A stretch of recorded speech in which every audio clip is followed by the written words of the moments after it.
মেসেঞ্জারে।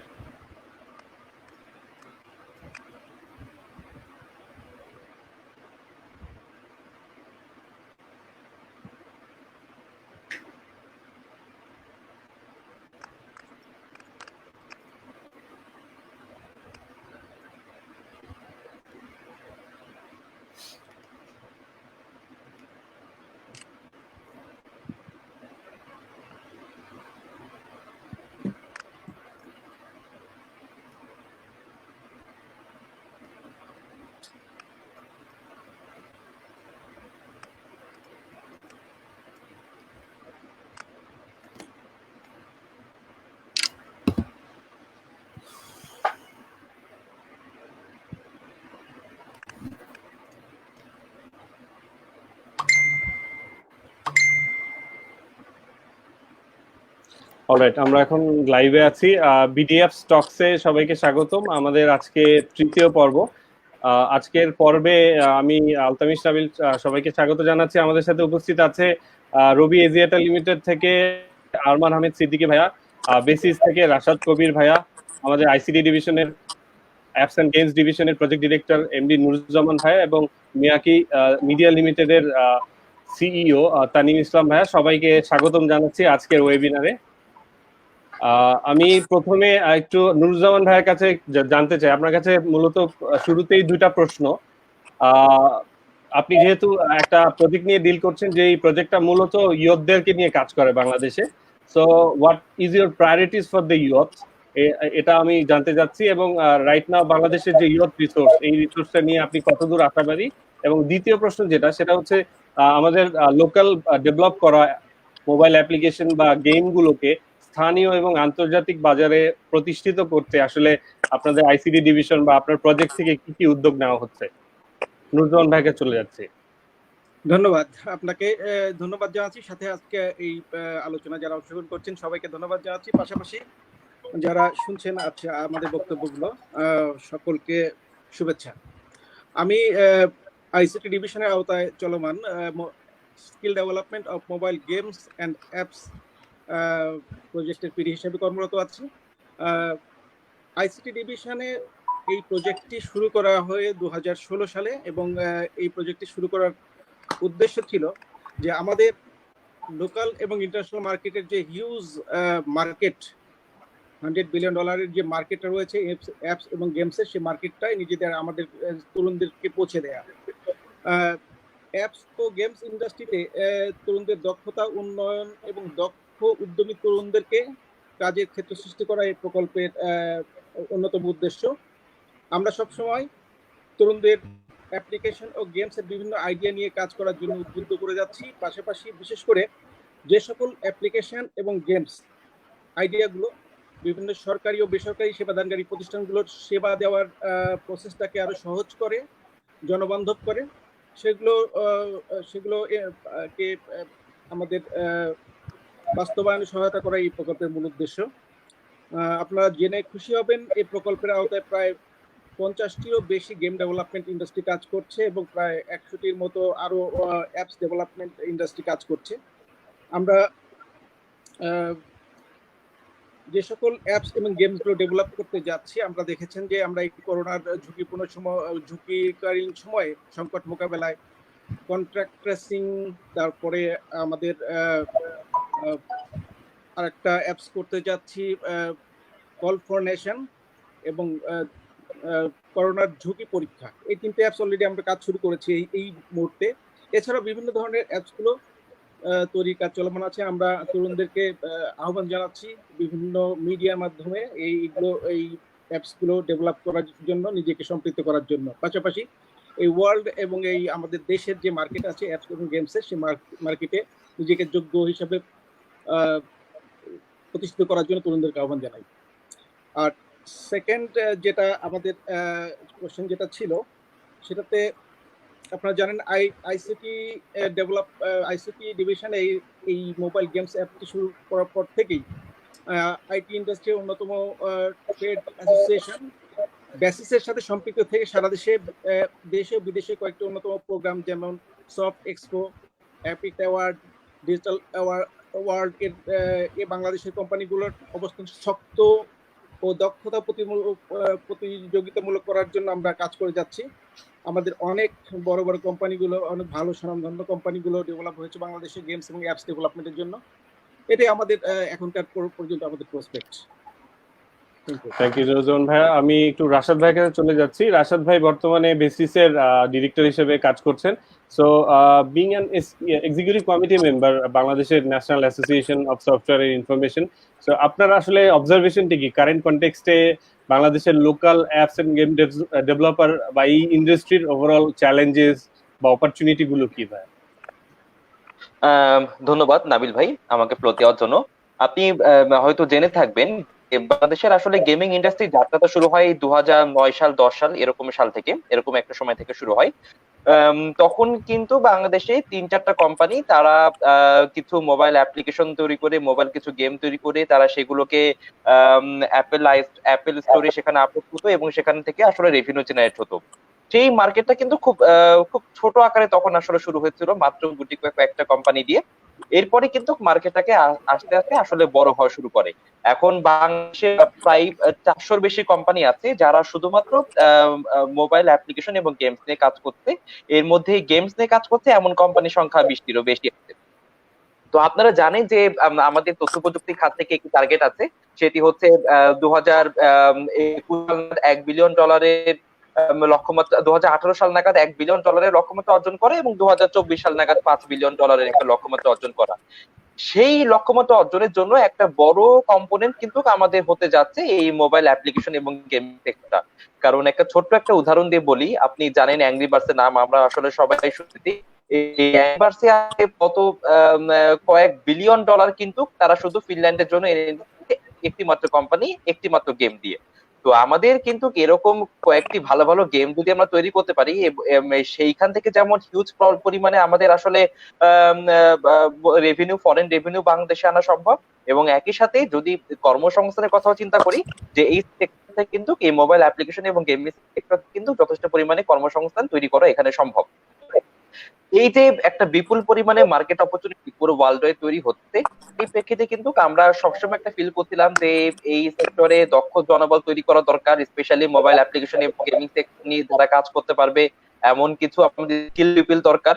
স্বাভাবিকভাবেই তো কিন্তু যখন আমরা ইন্ডাস্ট্রিটা শুরু করেছিলাম স্কিল পিপলের যথেষ্ট ঘাটতি আমাদের ছিল।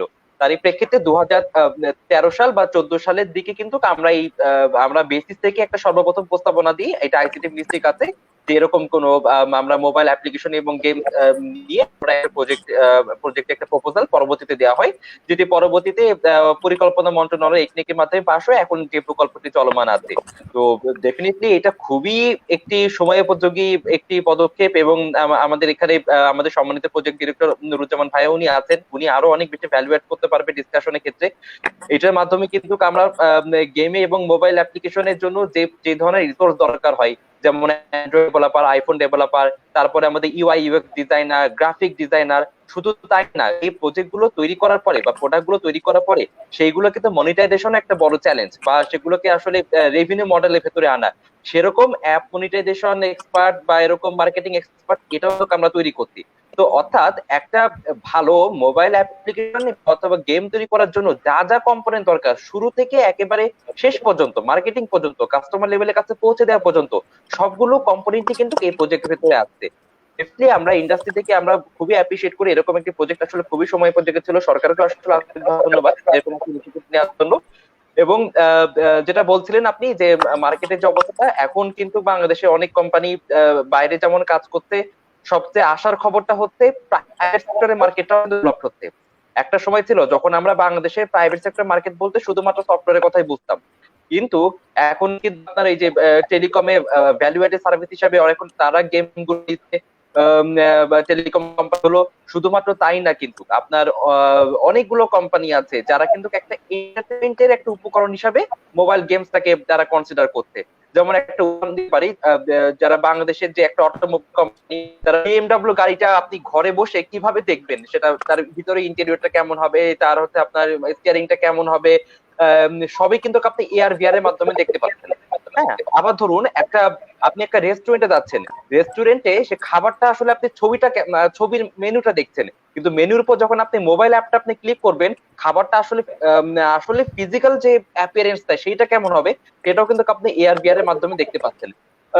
আবার ধরুন যে আইসিটি ডিভিশনের এই প্রজেক্টের আন্ডারে একটা প্রজেক্ট আছে, যে আমাদের যারা ছোট ছোট বাচ্চারা আছে বা যারা হয়তো ঢাকার বাইরে, তাদের পক্ষে কিন্তু আমাদের জাতির জনক শেখ মুজিবুর রহমানের যে 32 নম্বরের যে বাসাটি আছে সেখানে কিন্তু ভিজিট করা একটু ডিফিকাল্ট। তো আমরা এআর ভিআর এর মাধ্যমে কিন্তু সেই জিনিসটাও আমরা আমরা বাচ্চাদেরকে আমরা শো করতে পারছি। এরকম অনেক কম্পোনেন্ট বা অনেক কাজ কিন্তু এখন শুধুমাত্র ইন্টারন্যাশনাল মার্কেটেই না, আমাদের দেশের মার্কেটের ভেতরে জানতে চাই। মার্কেটটা শুরু করেছিলাম খুব ছোট আকারে, এখন এটা খুব কৈশোর একটা অবস্থা আছে, যেটা কিন্তু সামনের দিনগুলোতে আরো অনেক বেশি ফ্লোরিশ করবে। ধন্যবাদ। Thank you. যেহেতু মনিটাইজেশন নিয়ে কথা হচ্ছে, আমি একটু আরমান ভাইয়ের কাছে চলে যেতে যাচ্ছি। আরমান ভাই একটা মোবাইল অপারেটর থেকে ইবিপি পজিশনটা বিলং করছে। তো আরমান ভাইয়ের কাছে যেটা প্রশ্ন, যে কারেন্টলি বাংলাদেশের মোবাইল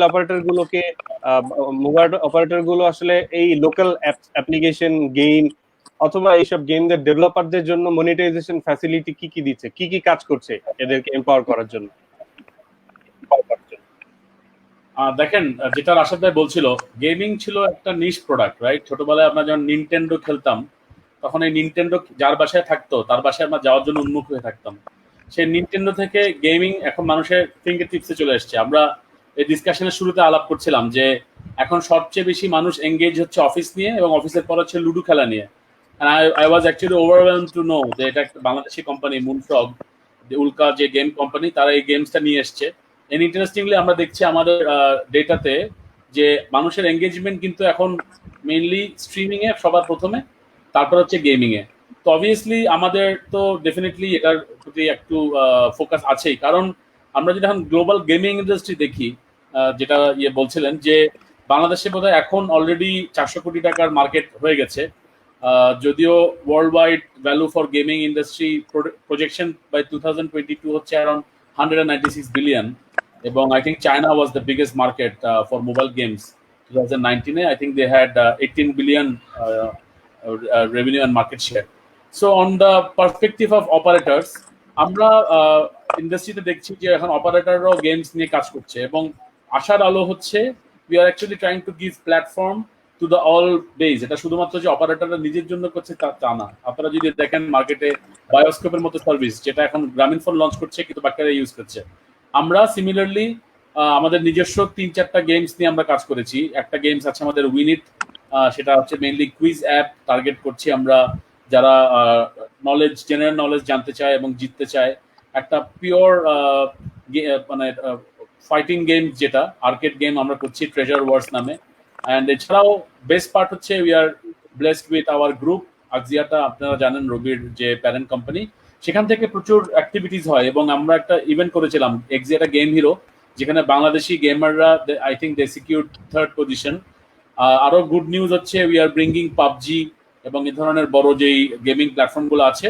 এবং যেহেতু আমরা অপারেটর এবং আমাদের ট্র্যাকশন অনেক হাই, অ্যাপারেন্টলি গুগলও আগিয়ে এসছে যে তারা ডিওবি, যেটা আমরা বলি অপারেটর বিলিং, এর মাধ্যমে তারা একটা নতুন দিগন্ত ওপেন করবে। তো ইমাজিন করেন যে আমরা নিজেরা এই গেমসগুলো দিচ্ছি, আমরা বিডিঅ্যাপস এর মাধ্যমে অ্যাপ ডেভেলপার যারা, তাদেরকে আমরা ইন দ্য ফিল্ড নিয়ে এসেছি, এবং তাদের গেমস যদি আমরা গুগল ডিওবি দিয়ে চার্জ করতে পারি, নাথিং লাইক ইট। অ্যান্ড একটা অপারেটর কেন গেমিং এ আসছে, রবি বিশেষ করে আমরা কেন গেমিং এ আসছি, যেটা বললাম যে after streaming gaming is the next or current big thing. যেহেতু মানুষ এখন বাসায় বসে আছে, তারা কাইন্ড অফ বোর্ড। তো আগে যে গেমিংটা নিশ মার্কেটে ছিল, নির্দিষ্ট সেগমেন্টে ছিল, ইট ইজ গোয়িং এভরিওয়্যার। এখন আমরা লুডো খেলার সময় অ্যাকচুয়ালি চ্যাট করি, লুডো খেলার ফাঁকে ফাঁকে। I am really talking about ludo again because that is personally part of my life নাও। রবির ক্ষেত্রে আমাদের একটা নতুন ট্যাগলাইন, আমি যে আপনারা হয়তো শুনেছেন, লাইফে নতুন এক্সপিরিয়েন্স। কারণ আমাদের জ্বলে উঠুন আপন শক্তিতে সেই টার্মটা শেষ হয়ে গিয়েছে। I think Robi as a company has transformed very well. We have done all the transformations like IoT, fintech, triple play, এবং সেখানে গেমিংসটা কেন বাদ থাকবে, যে কারণে আমরা 3টা গেমস নিয়ে অলরেডি মার্কেটে এসেছি। অ্যান্ড যেহেতু যুগ চলে এসছে ওটিটির, so we are also diversifying away from the traditional voice and data revenue. এবং আমরা এটাকে ফুল ব্র্যান্ডিং হিসেবে আনছি। সো আমাদের সবচেয়ে বিগেস্ট বেনিফিট যেটা আমরা মার্কেটে নিয়ে আসছি সেটা হচ্ছে from a non telco agnostic to a telco agnostic way. So আমরা অ্যাকচুয়ালি দি অনলি অপারেটর যারা গেমিং নিয়ে টেলকো অ্যাগনস্টিক প্রোডাক্ট নিয়ে এসেছি, যেটা আমি বললাম মিনিট। অ্যান্ড আমাদের জন্য সেটা অপারেটররা টেলকো চার্জিং দিয়ে হচ্ছে। আর for the non Robi users all over the world they are charging with MFS and other যেটা মোডগুলো আছে। তো এখানে একটা প্রবলেম আমরা সবসময় ফেস করি যখন জিনিসটা মোবাইলে চলে আসে, বিকজ আমরা ফ্রি পেতে অভ্যস্ত। So we are actually customer they want for free. So এখানে আমাদের কিছু ট্র্যাকশন দরকার এবং আমরা চেষ্টা করছি যে অ্যাডভার্টাইজমেন্টের মাধ্যমে, কারণ যারা ডেভেলপার আছে তাদেরও তো সেখানে ইনসেন্টিভের দরকার, অ্যাডভার্টাইজমেন্ট দরকার, এবং ইন অ্যাপ পারচেজ বা সাবস্ক্রিপশন বা আমরা যে টেলকো চার্জিং এর কথা বলি সেই টেলকো চার্জিং দিয়ে আমরা চেষ্টা করছি।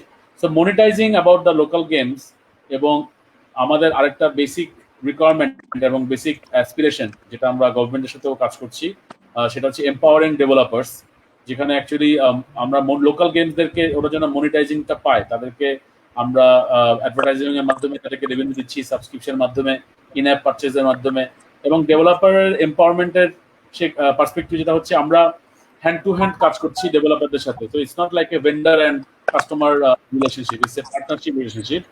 এবং আমাদের যে ইউআই এক্সপার্টিস আছে, এবং আমি যেটা বললাম যে লুডু হচ্ছে এখন top 3 engagement of any mobile phone operators in Bangladesh. So এই জিনিসগুলো দেওয়া তাদেরকে মার্কেট ইনসাইট, যে you should come back with a general knowledge game, you should come back with an action game, you should come back with an arcade game. আমাদের দেশে history নিয়ে কিছু games এসেছে। সো এখানে মেইন ফান্ডাটা হচ্ছে working hand in hand to develop the game absolutely from the scratch. So this is how we are trying to add value, Nabil, to this industry and to the developers. Thank you আমরা thank you so much.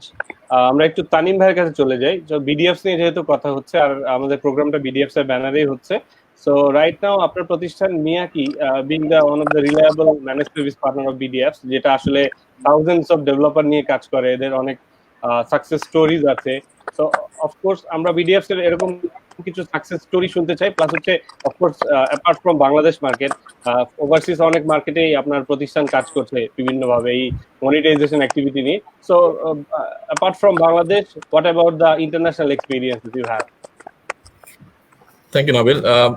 প্রথমে বিডিএফসকে আন্তরিক ধন্যবাদ যে এরকম একটা session arrange করার জন্য, এবং স্পেশালি ইন্ডাস্ট্রির অন্যান্য কলিগদের সাথে এরকম একটা ডিসকাশনে সুযোগ দেওয়ার জন্য ধন্যবাদ। তো বাইরের এক্সপিরিয়েন্সটা শেয়ার করার আগে, মানে রিগার্ডিং দ্য মনিটাইজেশন, আমার কাছে মনে হয়েছে যে বিডিএফ কিছু এক্সপিরিয়েন্স শেয়ার না করলেই না, মানে it would really be incomplete. মিয়াকির সাথে বিডিএফ এর জার্নিটা শুরু হয় 2014-15 সালের দিকে। So Robi took this great initiative, যেখানে মিয়াকি এবং আমাদের একটা পার্টনার এইচসিনেট আমরা একসাথে মিলে এই স্ট্র্যাটেজিক যাত্রাটা শুরু হয়।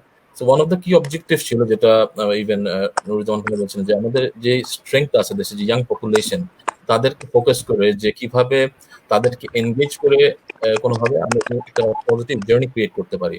তো এই বিডিএফ এরকম একটা প্ল্যাটফর্ম, মানে এপিআই সেন্ট্রিক, যেখানে খুব সহজেই নন ডেভেলপার হোক বা ডেভেলপার হোক, তারা সহজে এসে মানে বিভিন্ন ধরনের অ্যাপ বলি বা যেটাকে আমরা সার্ভিস বলি, সার্ভিস বানাতে পারেন, এবং সেটা বানিয়ে কিভাবে আমাদের মানে ইউজারের কাছে বা যারা আমরা মানে মোবাইল অপারেটরদের সার্ভিস ব্যবহার করি তাদের কাছে এটা প্রোভাইড করতে পারেন। তো এই জার্নিটা যখন শুরু হয়, initially it was kind of very low, মানে আমি বলবো যে মানে we started seeing some positive traction 2016 সালের দিক থেকে, এবং এটা চলতে চলতে আজকের সিচুয়েশনে আসা, আলহামদুলিল্লাহ হচ্ছে মানে credit goes to all the parties involve. So today somewhere around 7,500-এর মতো ডেভেলপার আছে আমাদের এই প্ল্যাটফর্মে, এবং প্রায় 13,000-এর মতো অ্যাপ আছে। সো এবং গুড পার্ট ইজ যে এখানে অল দ্য ডেভেলপার্স আর মানে যারা আছে মানে এমন ভাবে জিনিসটাকে ফ্যাসিলিটেট করা হচ্ছে যাতে তারা end of the day gets benefit out of it. So যেটা নাবিল বলছিল যে দুটো, আমি অনেকগুলো এই সাকসেস স্টোরি ভাবছিলাম শেয়ার করবো, বাট অ্যাটলিস্ট দুটো আমার কাছে মনে হচ্ছে it's very emotional as well as very inspiring for audience যারা হয়তো শুনবেন আর কি। যেমন হচ্ছে 2016 সালের দিকে ক্লাস 10-এর একটা student who came to know about BDFs, so BDFs টিমের সাথে রবির সাথে যোগাযোগ করে এবং জানতে চায় যে what to do and how to do. So this boy, একটু just আমি কিছু personal information share করি. So he came from a very strong, I would say challenging family background. the family was earning less than 6,000 taka per month. So, but good part was that এই ছেলেটা he was very positive এবং সে তার ওই স্পৃহাটা ছিল to do something different. এবং with the guidance from BDApps, Robi and as a whole সবার কাছ থেকে he started creating different app services এবং সেটা monetization করতে শুরু করে এবং you won't be believing যে একটা পর্যায়ে এসে he started earning 15-16 times times of the monthly যে monthly যেটা earn করতো তার চেয়ে 15-16 গুণ টাকা সে বেশি earn করা স্টার্ট করে and even he didn't stop there. So সে নিজে যখন দেখে যে এখান থেকে একটা পজিটিভ আউটকাম হচ্ছে he started sharing this news towards his friends কিংবা ধরেন তার যারা জুনিয়র্স এবং started bringing them into this platform. So এই এক্সাম্পলটার পিছনে বলার পিছনে যে he started creating a community এবং তার নিজের কন্ট্রিবিউশন এবং plus bringing others really showed a very true leadership quality towards BDApps. তারপরে এবছরের শুরুর দিকে এটা শেয়ার করি যে আমরা usually we do some quarterly event ডেভেলপারদের সাথে মিট করার জন্য আমরা চট্টগ্রামে যাই তো সেখানে এই বিভিন্ন পার্ট সেশনের মাঝখানে হঠাৎ একজন ভদ্রলোক দাঁড়িয়ে এইজ অ্যারাউন্ড 35 প্লাস মানে এইজটা এই কারণে বলছি যে just for audience to understand যে মানে BDF is not only for young people students এখানে যে ইভেন মিড এজ পিপলরাও যে আসছেন দাঁড়িয়ে বললো যে I'm really grateful to BDApps because হচ্ছে যে তখন আমরা সবাই স্বাভাবিক একটু কৌতূহল হয়ে জানার জন্য যে কেন বলছে উনি বলে যে he had a loan around 7-8 lakh টাকার মতো এবং উনি যেসব সার্ভিস ডেভেলপ করেছেন সেটা দিয়ে উনি এই লোনটা শোধ করতে পেরেছেন এবং আজকে উনি একটা ডিসেন্ট লাইফ লিড করছেন সো এই দুটো স্টোরি এই কারণেই শেয়ার করছি এরকম আরো অনেক সাকসেস স্টোরিজ আছে যে উইচ রিয়েলি ক্রিয়েটস গুজবাম্প বা উইচ রিয়েলি ইন্সপায়ার্স আস এবং সেটা আমার মনে হয় যে আপনারা অলরেডি নাবিল একটা সেশন করেছেন এবং এটা আরো করবেন এটা যতই আমরা এগুলো শেয়ার করবো আমার মনে হয় যে ইয়াং পিপল যে অডিয়েন্সরা আছেন they will be more I would say inspired এবং মোটিভেটেড টু get accustomed বা get into this sort of মানে BDApps হোক বা যে কোনো প্ল্যাটফর্মে হোক তো ওনারা ইনভলভ হবেন তো এরপরে যেটা আসলে যেটা আপনি জানতে চাইছেন যে বাইরের এক্সপিরিয়েন্স যেটা হয় যে আসলে বিভিন্ন এক্সপিরিয়েন্স ইটস ডিফারেন্ট বাট আমরা যেটা চেষ্টা করি যে কোনো জায়গার পজিটিভ লার্নিংটাকে আমরা নিয়ে আসতে চেষ্টা করি মানে নতুন যেখানে আমরা কাজ করি তো BDApps itself is similar kind of outcome 2012 সালের দিকে শ্রীলঙ্কাতে এরকম একটা জার্নি ইনিশিয়েটিভ হয় আইডিয়া মার্ট নিয়ে যেটা রবি সিস্টার কনসার্ন ডায়ালগের একটা পার্টনারশিপের জার্নিটা হয় same thing it's API driven platform যেখানে এরকম ইয়াং পিপলদেরকে এনকারেজ করে বিভিন্ন ধরনের অ্যাপ এবং সার্ভিসেস ডেভেলপ করা হয় এবং এটা মনিটাইজেশনের জন্য হেল্প করে এবং ওইখানেও সামনে রাউন্ড বোধহয় আজকে 8,500 মতন ডেভেলপার এবং 15,000 মতন অ্যাপ আছে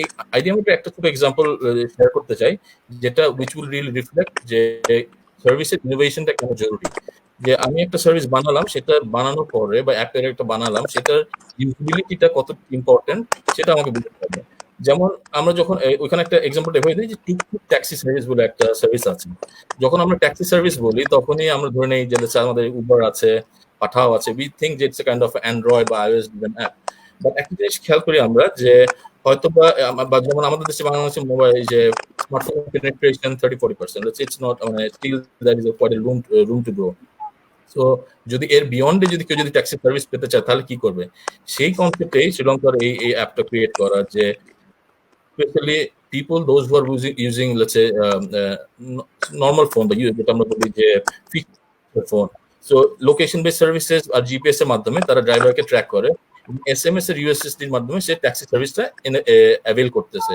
সো এই এক্সাম্পলটা দেওয়ার পিছনে মেইন উদ্দেশ্য যে আমাদেরকে জাস্ট যখন আমরা যে কোনো ধরনের অ্যাপ বা ডেভেলপ করি আমাদেরকে এটার ইউজিবিলিটিটাও আমাদেরকে চিন্তা করতে হবে একটা এক্সাম্পল দিতে যাচ্ছি আমাদের আরেকটা প্রতিষ্ঠান আছে গো গেমস বা গোয়ামা গেমস বলে আমরা বলি সেটা অলরেডি 16টা দেশে আমাদের এটা পজিশনিং হয়েছে specially in the emerging markets in Asia as well as in Latin America so এখানে আমরা কি জিনিসটা করি সেটা এটা একটা মনিটাইজেশনের জন্য আপনাদেরকে হেল্প করবে বলে যে আমরা যেই কনসেপ্ট আগে হচ্ছে নেটফ্লিক্স অফ গেমস তো নেটফ্লিক্স অফ গেমস কেন বলছি, নেটফ্লিক্সে যেটা হয়েছে, যেটা আমরা জানি, সবাই জানি যে এখানে it's a platform where we are reviewing all different movies, series এবং all different contents. So emerging country গুলো লাইক বাংলাদেশে আমাদের কি সমস্যা, যেটা হচ্ছে যে যখন আমরা অ্যাপের মানে সেটা গুগলের অ্যাপ স্টোর বলি বা iOS বলি, যে আমরা যদি একটা গেম কিনতে চাই, যে ক্রেডিট কার্ডের যে ডিপেন্ডেন্সি বা যে চ্যালেঞ্জ গুলা, সেগুলো ওভারকাম করার জন্য সিমিলার কাইন্ড অফ চ্যালেঞ্জেস আর দেয়ার লাইক ক্যাম্বোডিয়া, মিয়ানমার, সব জায়গাতেই ছিল। তো ওই কনটেক্সটেই এই নেটফ্লিক্স অফ গেম কনসেপ্টটা শুরু করা। তো যেখানে আমরা প্রায় 300+ গেমস আছে সাবস্ক্রিপশন মডালিটিতে, ইউজার ক্যান পারচেজ এবং তারা এই গেমগুলো খেলতে পারে। তো এরপরে যেটা আমরা করি, এটা যখন শুরু হয়, দেন গ্রাজুয়ালি হোয়াট উই স্টার্টেড, যে আরেকটা নতুন কনসেপ্টের দিকে আগায়, সেটা হচ্ছে B2B2C, এটা বলছে বিজনেস টু কনজিউমার। তো এখানে কি করি আমরা, এখানে হচ্ছে নেক্সট লেভেল আমরা we started partnering with partners like mobile financial services, operator কিংবা ডেলিভারি অর্গানাইজেশন। তো ওনাদের যেসব অ্যাপ আছে সেই অ্যাপের মধ্যে এই আমাদের গো গেমস এর অ্যাপগুলো এমবেড করা হয়। তাতে দুই ধরনের ভ্যালু অ্যাডিশন হচ্ছে, যেমন যারা এই মানে যারা হচ্ছে বেসিক্যালি যারা আমাদের পার্টনার, তাদের ওইখানে যখন একজন ইউজার আছেন, তারা খেলে তাদের এনগেজমেন্টটা বাড়ছে। বাট আমাদের গেমটা হচ্ছে আমাদের রিচটা এক্সপ্যান্ড করতেছে এবং এটা নতুন রেভিনিউ আর্নিং স্ট্রিম হচ্ছে। এন্ড অ্যাডিশনালি এরপরে আমরা যেটা করছি যে এই সিমিলার কাইন্ড অফ অ্যাপ্রোচে এখানে এই স্পোর্টস এই ক্যাজুয়াল স্পোর্টস এর টুর্নামেন্টের এনগেজমেন্ট গুলো আমরা এনেছি। সো এই এক্সাম্পল গুলো তার পিছনে জিনিসটা হচ্ছে যে whether it is in Bangladesh, whether it is outside Bangladesh, আপনাকে মার্কেটের সিচুয়েশনটা বুঝতে হবে এবং সেই অনুসারে এবং মার্কেটের নিড অনুসারে you can do the monetization of your apps বা গেমস। থ্যাংক ইউ তানিম ভাই। বেশ কিছু অ্যাসপেক্ট নিয়ে আলোচনা করা হলো। আমরা একটু আরমান ভাইয়ের কাছে ফিরে যাই। Right now BDApps is running under your leadership. So current কনটেক্সটে আপনার অবজারভেশনটা কি, বিডিএফস কি আসলে রাইট ট্র্যাকে আছে কিনা, আর এটার ফিউচার অ্যাসপেক্টটা কি আপনার কাছে, আরমান ভাইয়ের কাছে জানতে চাওয়া। বিডিএফস নিয়ে রবি অসম্ভব প্যাশনেট, কারণ আমরা যখন এটা শুরু করেছিলাম it was a humble start and it is an aspirational platform আমাদের দেশের সব ধরনের মানুষের জন্য। আমিন ভাইয়ের যে স্টোরিগুলো খুবই হার্ট টাচিং স্টোরিজ, এবং আমরা দেখেছি এটা মানুষের আর্থসামাজিক অবস্থা, পরিস্থিতি, ইকোনমি অ্যান্ড তাদের ডেমোগ্রাফি টোটালি এটাকে অ্যাড্রেস করে। এবং যেহেতু এটা আমরা লোকালাইজেশন বেশি ফোকাস করছি, এটা যেন ওয়াইডলি অ্যাক্সেসিবল হয়। সো এখনকার পার্সপেক্টিভে নাবিল, আমাদের অ্যারাউন্ড 2019 সালে উই হ্যাড অ্যারাউন্ড 350 মিলিয়ন, যেটা আমরা শুরু করেছিলাম মেবি 10 মিলিয়ন দিয়ে 2 years বিফোর। অলরেডি আমাদের 9,000-এরও বেশি ডেভেলপার্স আছে, 15,000-এর বেশি অ্যাপস ডেভেলপ হয়ে গেছে। আমাদের রেগুলার বিডিএফস এর ইনোভেশন হ্যাকাথনস হয় এবং অ্যাক্রস দ্য কান্ট্রি পার্টিসিপেন্টস আসে। এখানে কিছু বেস্ট মানে ইউনিক ভ্যালু প্রপোজিশন হচ্ছে আমাদের ইউনিভার্সিটি লিডারশিপ প্রোগ্রাম। আমরা বাংলাদেশে 38টা ইউনিভার্সিটিতে তাদের লিডারদেরকে চুজ করেছি, যারা এই 8টা ডিভিশনে কাজ করে, এবং they not only help them, they also help others. সেখানে নতুন নতুন ডেভেলপাররা গ্রুম হচ্ছে এবং সেটা অ্যাকচুয়ালি তাদের ক্যারিয়ার বা ফাইন্যান্সিয়াল বেনিফিটে একটা ব্যাপক চেঞ্জ আসতেছে। যেটা তানিম ভাই বললেন, I don't want to talk much about go game, যেটা আমাদের মেইন রেভিনিউ স্পিনার, এটা ছাড়াও আমাদের যে সার্ভিসগুলো ডেভেলপাররা বানাচ্ছে সেখান থেকে তারা ডেলি সাবস্ক্রিপশন পায় 2.5 টাকা করে, মাল্টি সাবস্ক্রিপশন পায় 30 টাকা করে, স্পেশাল ফিচার্সে অ্যাডিশনাল টাকা পায়, ওবিডি প্ল্যাটফর্মে সাপোর্ট পায়, and whatever the revenue we earn, they get 50/50 revenue share. এবং as you asked about the future aspect, আমরা চাই এটা দিয়ে আরো বেশি ক্যাপাবিলিটি, আরো বেশি নতুন ব্যবসা নিয়ে আসতে।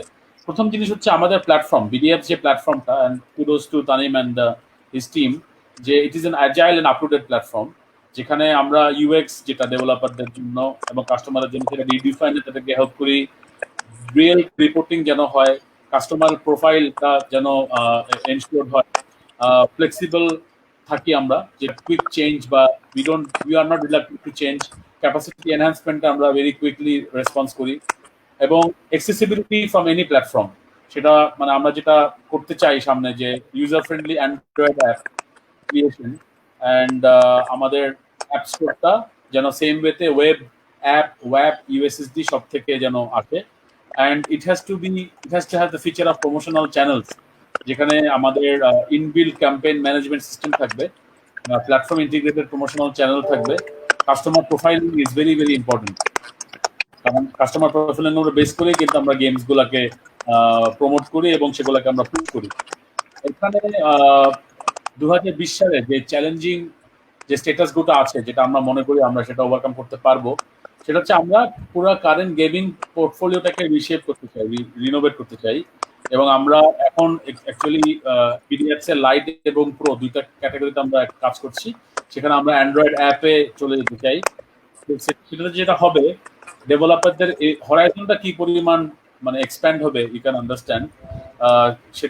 সেটা করতে পারি আমরা লোকেশন বেসড এপিআই দিয়ে B2C ডেভেলপার্স এর জন্য। And personally, Ami, Robi, and the whole BDF's team are very much excited about the strategic partnership we are doing with, mostly with the ICT division, access to information or A2I government agencies, basis, and cross-platform connectivity. কারণ আমাদের ইনশাল্লাহ যদি সব ঠিকঠাক থাকে, পলক ভাই last ইভেন্টে যেটা ডিক্লারেশন করেছিলেন সেটা হচ্ছে 2022-তে this will be the national app store of Bangladesh, যেখানে আমরা ইনশাল্লাহ 8.5 million সাবস্ক্রাইবারকে কেটার করব with 60,000 apps, 40,000 developers, and যেটা আলাপ হচ্ছিল, our target is to earn at least 1 billion or 1.2 billion revenue.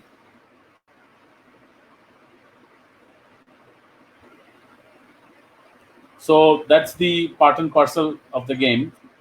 So bottom line is BDF is the platform যেটার মাধ্যমে I believe that we will not only cater to the developers, যেটা নুরুজ্জামান সাহেব বলছিলেন on the government initiatives on digital Bangladesh around games, সেখানে আমরা validate করব, and we will also take basis on board, and we will take whole ecosystem on board inshallah, since এটা এখনো one of its kind app platform. Thank you so much Arman ভাই। আমি একটু Rashad ভাইয়ের কাছে আবার ফিরে যেতে চাই।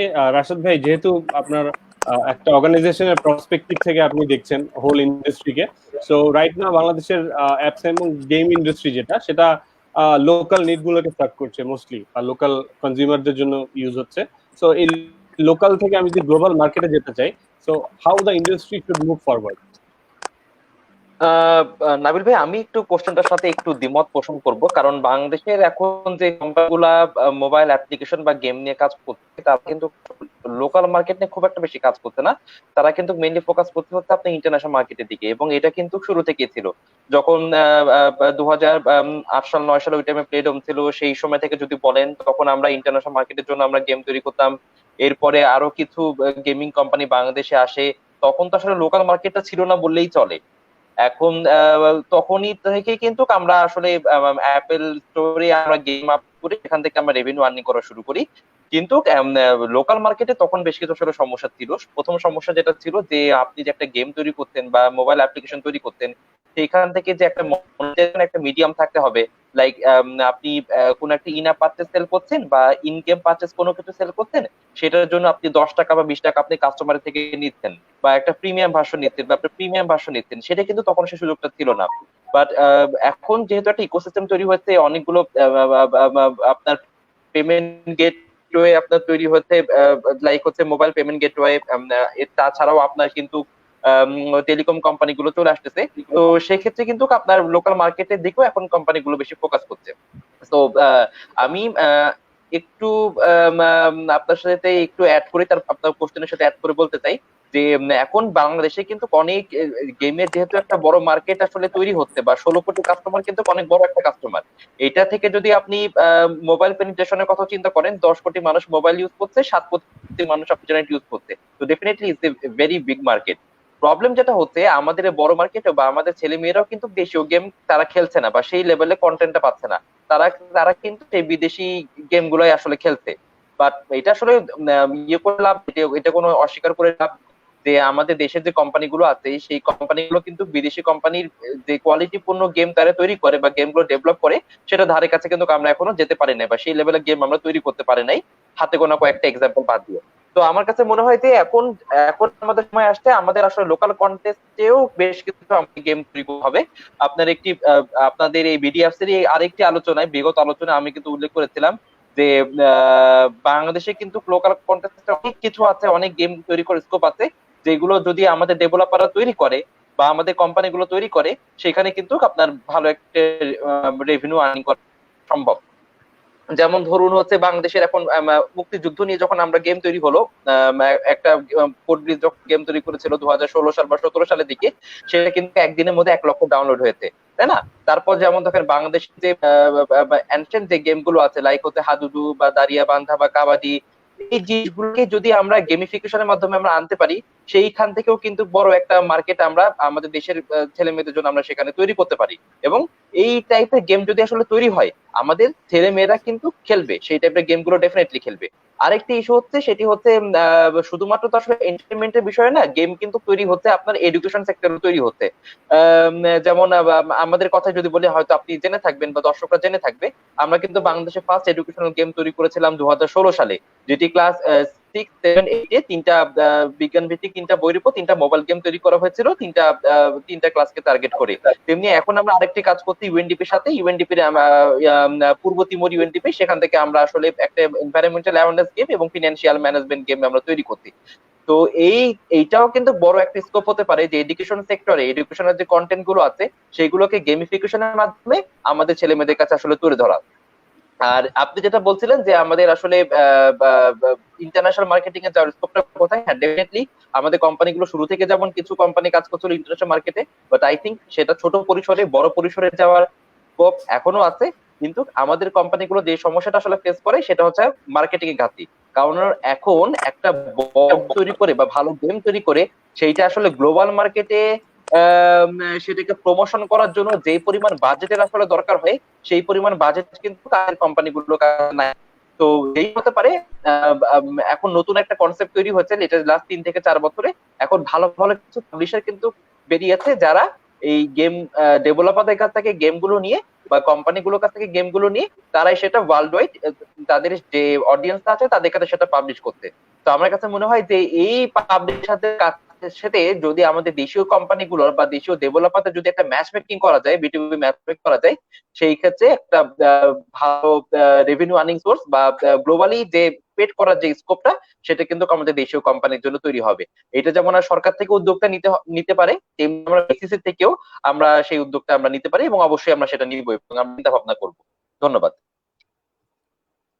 থ্যাংক ইউ রাশাদ ভাই। আমি একটু আবার আইসিটি ডিভিশনের অ্যাপস এন্ড গেমস এর প্রজেক্ট ডিরেক্টর নুরুজ্জামান ভাইয়ের কাছে চলে যেতে চাই। নুরুজ্জামান ভাইয়ের কাছে এই পর্যায়ে 2টা প্রশ্ন।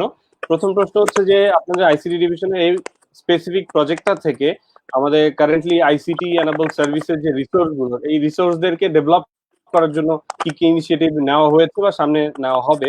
আর সেকেন্ডলি হচ্ছে রাইট নাও আমরা ইন্ডাস্ট্রি বা whole world is suffering on কোভিড-19 সিচুয়েশন এবং প্রত্যেক ইন্ডাস্ট্রির অবস্থা তুলনামূলকভাবে খারাপ। সো আইসিটি ডিভিশন থেকে আসলে আইটি কোম্পানি বা আইসিটি কোম্পানিগুলোকে আসলে সাপোর্ট করার জন্য কোনো প্রণোদনা বা নতুন কোনো উদ্যোগ কি আসলে নিচ্ছে কিনা? নুরুজ্জামান ভাইকে চলে যাচ্ছে। ধন্যবাদ। ধন্যবাদ। আপনারা জানেন যে আমরা আমাদের সম্মানিত যে সকল ডিসকাশনে যারা আসেন, টেবিলে যারা আছেন, সবার বক্তব্য শুনলাম। খুব সুন্দর, অত্যন্ত ফলপ্রসূ কিছু ইনফরমেশন দিয়ে তারা আলোচনা করেছে। আপনারা জানেন আমাদের মাননীয় প্রতিমন্ত্রী আইসিটি ডিভিশন জনাব Ahmed Palak sir games project যখন শুরু হয় তখনই বলেছিলেন যে আমাদের সারা বিশ্বব্যাপী যে $100 বিলিয়ন যে আমাদের মার্কেট আছে, সেই মার্কেটের কাছে আমাদের যুবক যুবতীদের, আমাদের যে আইসিটি এক্সপার্ট আছে তাদেরকে নিয়ে যাওয়া হচ্ছে আমাদের এই games, mobile games and application development প্রজেক্টের মূল উদ্দেশ্য। আমরা ইতিমধ্যে আমাদের এই প্রজেক্ট শুরু করার পর থেকে সারা বাংলাদেশে 16,000 তরুণ তরুণীদের আমরা গেম এবং অ্যাপস ডেভেলপমেন্ট ওরিয়েন্টেড যে ট্রেনিং গুলো আছে, অ্যানিমেশন, ইউএক্স, গ্রাফিক্স, এই সকল বিষয়ে তাদেরকে প্রশিক্ষণ দিয়েছি, বেসিক ট্রেনিং দিয়েছি 16,000 তরুণ তরুণীদেরকে। এরপর এই সকল 16,000 যারা এক্সপার্ট ছিলেন, যাদেরকে ট্রেন করা হয়, তাদের মাঝ থেকে বেস্ট যারা, তাদেরকে খুঁজে নিয়ে আমরা 780 জনকে আমরা একটা স্পেশাল কোচিং করিয়েছি। 5 মাস ব্যাপী একটা স্পেশাল কোচিং রিসেন্টলি সেটা শেষ হয়েছে। অ্যাডভান্স ট্রেনিং সেটাকে বলছি আমরা অ্যাডভান্স কোচিং বলছি।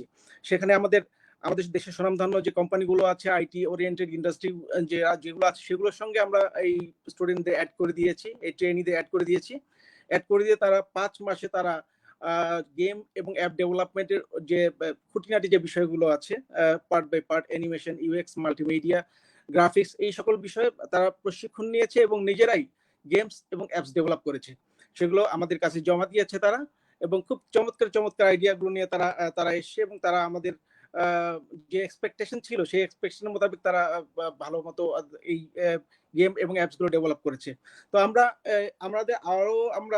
10,000 তরুণ তরুণীকে আমরা আমাদের বেসিক ট্রেনিং আবার এই বছর শুরু করতে যাচ্ছি। আশা করি আমাদের এই একটা ব্যাপক সংখ্যক এই প্রশিক্ষণার্থী বা যারা তরুণ তরুণী যারা এই ট্রেনিং নিয়ে ট্রেন্ড আপ হবে, তারা আইটি ইন্ডাস্ট্রি, অ্যাপস এবং গেম ইন্ডাস্ট্রিতে ভালো ভূমিকা পালন করবে। আমরা ইতিমধ্যে আমাদের 100টি গেম ডেভেলপ করার জন্য টেন্ডার দিয়েছি, এবং আমরা টেন্ডারগুলো কাজ শেষ হয়েছে। আমরা অতি সত্ত্বই তাদেরকে এই গেম এবং অ্যাপস গুলো ডেভেলপ করার জন্য ওয়ার্ক অর্ডার দিব। আমাদের সেই প্রশিক্ষিত যুবক এবং যুবতী যারা আছেন, যারা ট্রেনিং এক্সপার্ট, যারা অ্যাডভান্স কোচিং নিয়েছেন, তারা এই ইন্ডাস্ট্রিতে ভালোভাবে কম্পিট করতে পারবে এবং তারা ভালো প্রোডাক্ট ডেভেলপ করতে পারবে আমি আশা করি।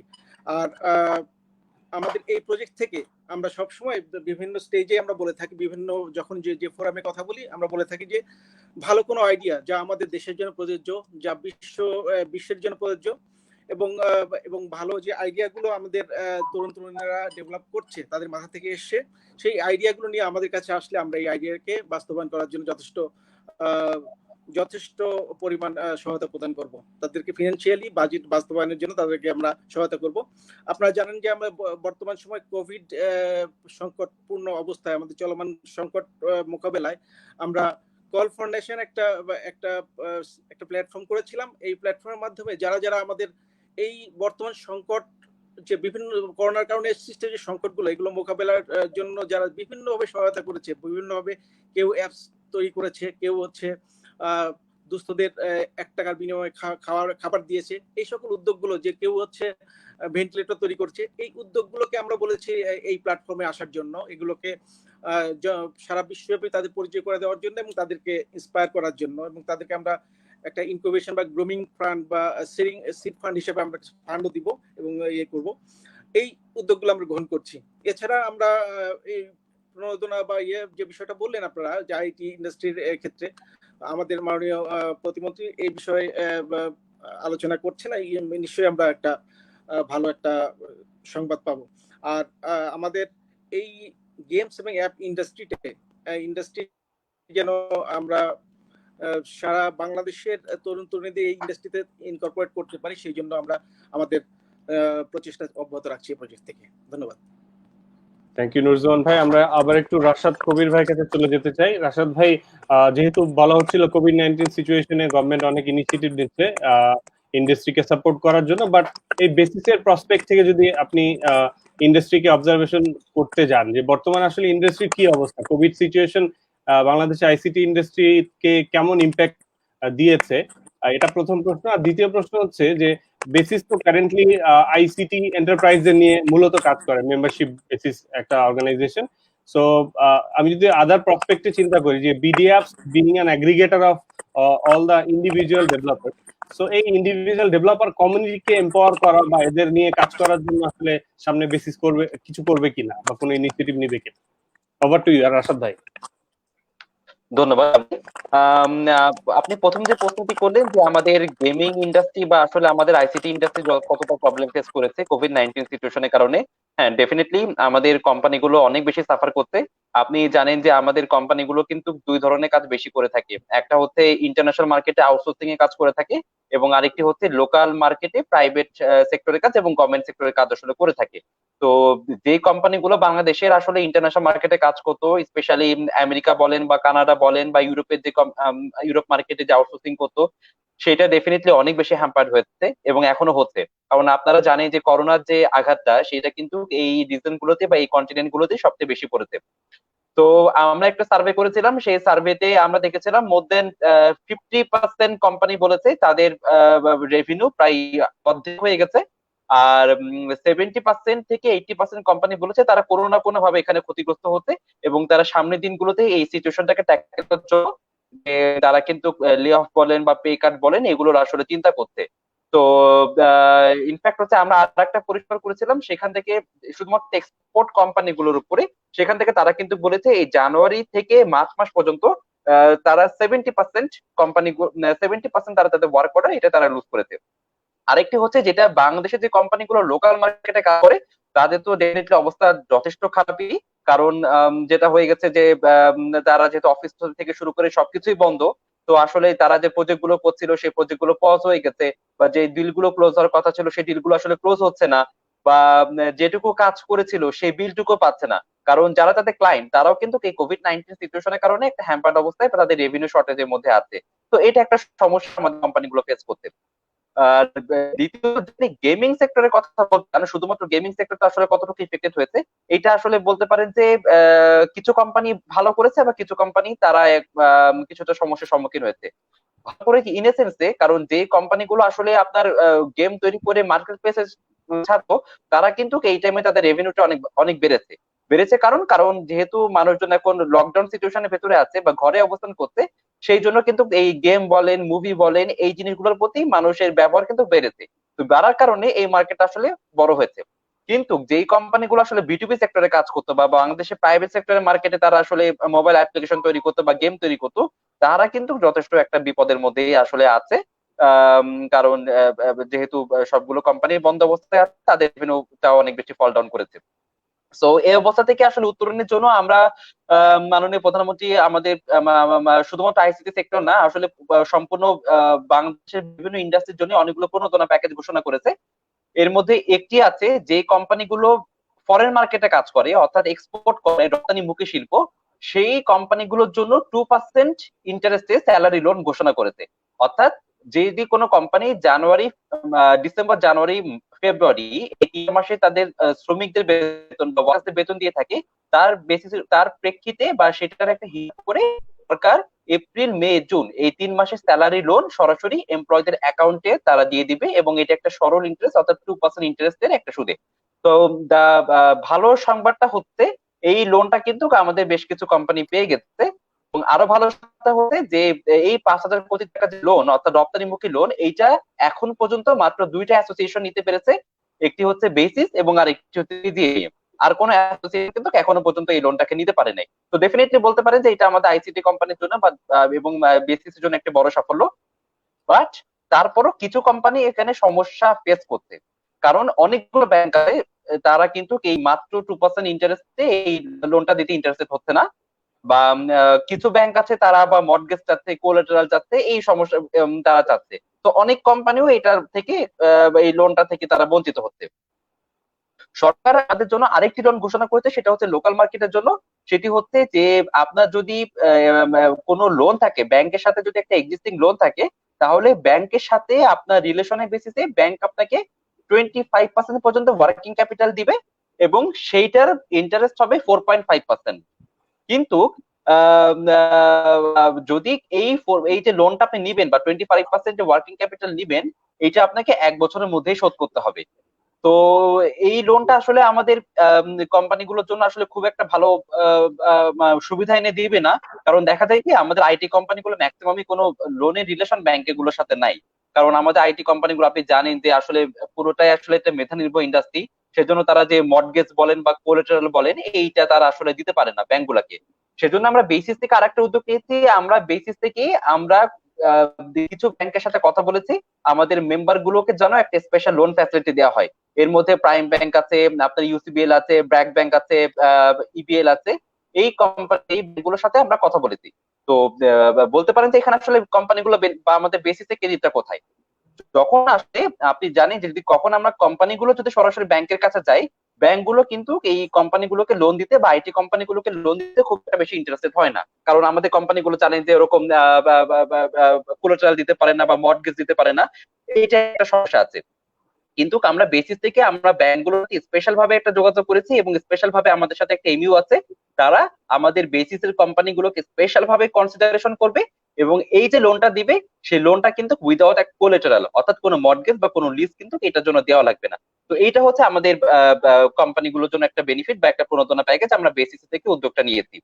আর আরেকটা হচ্ছে আজকে আপনারা হয়তো দেখেছেন অলরেডি নিউজ পেপারে, আমরা আইসিটি যে 5টি সংগঠন আছে বেসিস, ইক্যাব, তারপরে হচ্ছে আপনার বিসিএস এবং হচ্ছে আপনার আইএসপিবিএ, আমরা কিন্তু সবাই মিলে সরকারের কাছে আরেকটি আমরা আবেদন করেছি যে আগামী বছরে 5,000 কোটি টাকার একটা লোন তহবিল সরকার জন্য আমাদের আইটি কোম্পানিগুলোর জন্য একটা বরাদ্দ রাখে। কারণ যেহেতু কিছু কোম্পানি এখনো সমস্যা ফেস করছে এবং আপনার উইদাউট মর্টগেজে তারা আসলে লোনটা পাচ্ছে না, বা ব্যাংকিং যে সুবিধাটা পাওয়ার কথা ছিল বা ফিনান্সিয়াল যে সুবিধাটা পাওয়ার কথা ছিল সেই সুবিধাটা যেহেতু পাচ্ছে না, ডিউটুটা হচ্ছে আপনার ব্যাংকগুলো নেগলিজেন্সের কারণে বা ব্যাংকগুলোর অসহযোগিতার কারণে, এইখানে কিন্তু সরকার একটা বড় রোল প্লে করতে পারে। বা সরকার যদি আসলে ব্যাংকগুলোকে এইভাবে গাইডলাইন দিয়ে দেয় তাহলে কিন্তু এই বলতে পারেন যে আমাদের কোম্পানিগুলো অনেক বেশি বেনিফিটেড হতে পারে।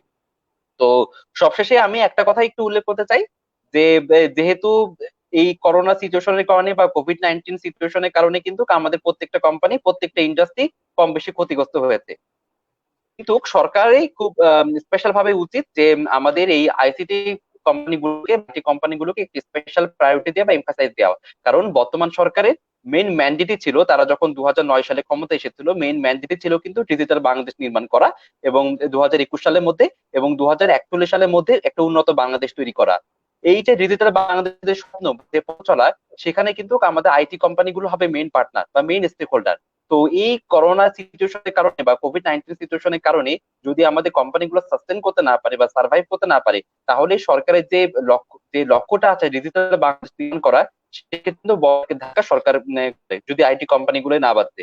তো এই টাইমে যদি সরকার আমাদেরকে সাপোর্টটা দেয় বা গভর্নমেন্ট যদি আমাদেরকে সে প্রণোদন সুবিধাটা দেয়, এই কোম্পানিগুলো এই সাময়িক যে অসুবিধাটা তারা সম্মুখীন হচ্ছে, এটা তারা কেটে উঠে আগামী দিনগুলোতে কিন্তু অনেক বেশি রিটার্ন এবং অনেক বেশি রেভিনিউ ফ্লো আমাদের সরকারকে দিতে পারবে এবং কর্মসংস্থানের একটি বড় সুযোগ এখানে তৈরি হবে। ধন্যবাদ। থ্যাংক ইউ রাশেদ ভাই। রাশেদ ভাই একটা প্রশ্ন ছিল যে রাইট নাও বেসিস কাজ করছে হচ্ছে আইসিটি কোম্পানিগুলোর সাথে, আইসিটি কোম্পানি, সো এখানে ইন্ডিভিজুয়াল ডেভেলপারদের জন্য কাজ করার সুযোগ আছে না? আমি প্রশ্নটা একটু যাবো আগে, আবার একটু নুরুজ্জামান ভাইয়ের কাছে চলে যায়। কিছু কমেন্টের প্রশ্ন আসছে, এর মধ্যে একটা প্রশ্ন এসেছে, নুরুজ্জামান ভাই যেহেতু বলছিল যে বেসিক ট্রেনিং বা অ্যাডভান্স লেভেলের ট্রেনিং নিয়ে কাজ করছে, অলরেডি কিছু ব্যাচও পাস করে গিয়েছে, তো যারা আসলে অ্যাডভান্স লেভেলের ট্রেনিং শেষ করেছে তাদের নিয়ে আসলে আইসিটি ডিভিশনে বা আপনার প্রজেক্টের নেক্সট স্টেপটা কি, আপনারা কি ভাবছেন? ধন্যবাদ। অ্যাকচুয়ালি যারা আমরা অ্যাডভান্স ট্রেনিং যাদেরকে দিয়েছি, তারাও আমি মনে করি গেমস এবং অ্যাপস ডেভেলপমেন্টের ক্ষেত্রে সুপার অ্যাডভান্স, সুপার একটা রিসোর্স হিসেবে কাজ করবে।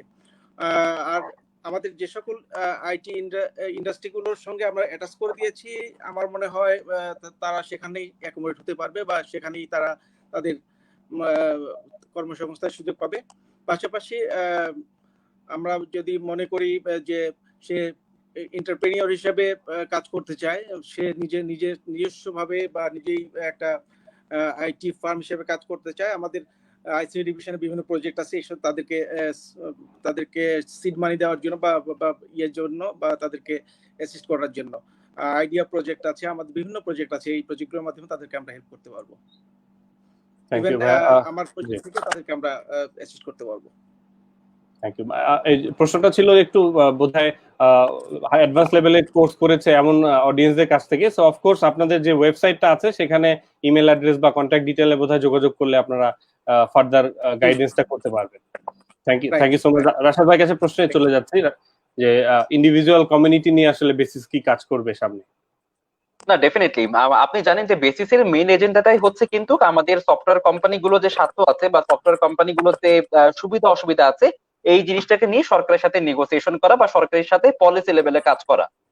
কিন্তু এইটা বাইরেও কিন্তু আমরা আমাদের যে ডেভেলপার কমিউনিটি তাদেরকে নিয়েও কিন্তু আমরা যে কাজ করছি না তা না, তাদেরকে নিয়ে কিন্তু আমরা কাজ করছি। যেমন আপনি জানেন যে বেসিসের কিন্তু কারণ বেসিসের একটা ট্রেনিং ইনস্টিটিউট আছে বিআইটিএম নামে, যেখানে কিন্তু আমরা বিভিন্ন কোর্সের উপর লাইক হচ্ছে আপনার মোবাইল অ্যাপ্লিকেশন বা গ্রাফিক ডিজাইন, এগুলো নিয়েও কিন্তু আমরা কাজ করছি। কারণ আমরা আসলে বিশ্বাস করি যে যখন আমাদের ইন্ডাস্ট্রি তৈরি হবে কিন্তু ডেভেলপারদেরকে দিয়ে, তো যদি আমরা দক্ষ ডেভেলপার তৈরি করতে পারি বা দক্ষ ইঞ্জিনিয়ার তৈরি করতে পারি, সেইটা কিন্তু আমাদের আসলে ইন্ডাস্ট্রির জন্যই অনেক বেশি আমাদের ইন্ডাস্ট্রি উপকার আসবে। আর যেটা বলছিলেন যে ইন্ডিভিজুয়াল ডেভেলপারদেরকে নিয়ে আমাদের প্ল্যানটা কি, হ্যাঁ ডেফিনেটলি আমাদের কিন্তু বেসিসের একটা স্পেশাল ফোরাম আছে যেটা নাম হচ্ছে বেসিস স্টুডেন্ট ফোরাম। এইটা বাংলাদেশে অলমোস্ট সবগুলো বিশ্ববিদ্যালয় এর প্রায় বলতে পারেন যে শাখা বা আসলে সেখানকার যে ইয়েটা আছে, বেসিসের একটা ব্রাঞ্চটা আছে, সেইখান মাধ্যমে প্রত্যেকটি স্টুডেন্ট কিন্তু আমাদের বেসিসের সাথে এটাকে নিয়ে তারা অনবোর্ড হতে পারে এবং প্রথম থেকে কিন্তু ইন্ডাস্ট্রির সাথে এটাকে নিয়ে কানেক্ট হতে পারে। আর এটা ছাড়া আমরা আমাদের যতগুলো ন্যাশনাল লেভেলের প্রোগ্রাম হয়, যেমন বেসিস সফট এক্সপো, সেইখানেও কিন্তু আমরা ডেভেলপার কনফারেন্স করে থাকি। তারপরে আমরা আইসিটি ক্যারিয়ার ক্যাম্প করে থাকি, যার মাধ্যমে কিন্তু তারা নেক্সট আগামী দিনগুলোতে কোথায় তারা ক্যারিয়ার করতে পারবে বা আগামী দিনগুলোতে মার্কেটে কি কি সম্ভাবনা তৈরি হচ্ছে সেইগুলো নিয়েও কিন্তু তারা এই কনফারেন্স বা সেমিনার গুলোকে থেকে কিন্তু তারা জানতে পারছে। এটা শুধুমাত্র বেসিস সফট এক্সপোতেই না, আমরা ডিজিটাল ওয়ার্ল্ডেও কিন্তু আমরা এই জিনিসটা করে থাকি, যেটা আমরা বেসিস এবং সরকার একসাথে আমরা অর্গানাইজ করি। নেক্সট ডিজিটাল ওয়ার্ল্ড হওয়ার কথা ছিল এই বছরের ডিসেম্বরে, এটা অবশ্য এখনো আছে, যদি সিচুয়েশন খারাপ না হয় হয়তো আমরা ডিউ টাইমে আমরা সেটা অর্গানাইজ করতে পারবো। তো যেটা বলছিলেন যে আপনার কোশ্চেনটা, যে আমরা ডেভেলপারদের নিয়ে কিভাবে কাজ করছি, হ্যাঁ ডেভেলপারদের কিনা আমরা অবশ্যই আমরা এখনো কাজ করছি, করছি এখনো, এবং ভবিষ্যতে আমরা আরো বড় পরিসরে কাজ করব। আচ্ছা, ফার্দার কোশ্চেনে যাওয়ার আগে আরেকটা অডিয়েন্স প্রশ্ন আছে, রাশাদ ভাইকে করেছে যে রাইট নাও আমরা পাবজি বা হাই এন্ড গেম গুলো দেখছি গ্লোবালি খুব ভালো করছে, সো বাংলাদেশের ডেভেলপাররা কি এরকম গেম ডেভেলপ করতে অ্যাবিলিটি রাখে কিনা বা সামনে করতে পারবে কিনা, এই ব্যাপারটায় আপনার কি মত? অ্যাবিলিটি তো আসলে ডেফিনেটলি রাখে, এবং আমাদের তরুণরা ডেফিনেটলি অনেক মেধাবী, এ ব্যাপারে আর কোনো সন্দেহ নাই। সমস্যা এতদিন ধরে যেটা ছিল যে আমাদের এই বড় লেভেলে গেম তৈরি করার জন্য যে পরিমাণে দক্ষ জনবল দরকার ছিল বা যে বিপুল পরিমাণে ফোর্সে ম্যান ওয়ার্ক ফোর্সে দরকার ছিল, সেই বিপুল ওয়ার্ক ফোর্সটা আমাদের ইন্ডাস্ট্রিতে ছিল না। এখন যেহেতু সরকারের সহযোগিতায় আমরা প্রায় মোবাইল অ্যাপ্লিকেশন এবং গেমস ডেভেলপমেন্ট প্রজেক্টের মাধ্যমে 16,000 একটা রিসোর্স পুল তৈরি করছি যারা গেমিং ইন্ডাস্ট্রিতে কাজ করবে। তো ওই লেভেলের কাজ করার মতো জনবল বা ওয়ার্কফোর্স বা বড় লেভেলের গেম তৈরি করার মতো যে ওয়ার্কফোর্স, সেটা কিন্তু আমাদের ইন্ডাস্ট্রিতে তৈরি হয়ে যাবে। আর আরেকটি সমস্যা যেটা আসলে সমস্যাটা আসলে আমাদের কোম্পানিগুলোরই, সেটা হচ্ছে এই বড় লেভেলে গেম তৈরি করার জন্য বিশাল কিন্তু একটা ইনভেস্টমেন্টের দরকার হয়। আপনি যদি একটু খেয়াল রেখে থাকেন যে ক্লাশ অফ ক্ল্যান বা পাবজি এই টাইপের গেম গুলো কিন্তু তারা আসলে মিলিয়ন ডলারের প্রজেক্ট। তো মিলিয়ন ডলার ইনভেস্টমেন্ট কিন্তু আমাদের কোম্পানিগুলোর কাছে নাই, এটা খুবই স্বাভাবিক। তো ওই জায়গাটায় আসলে আমরা আসলে একটা পিছিয়ে আসি।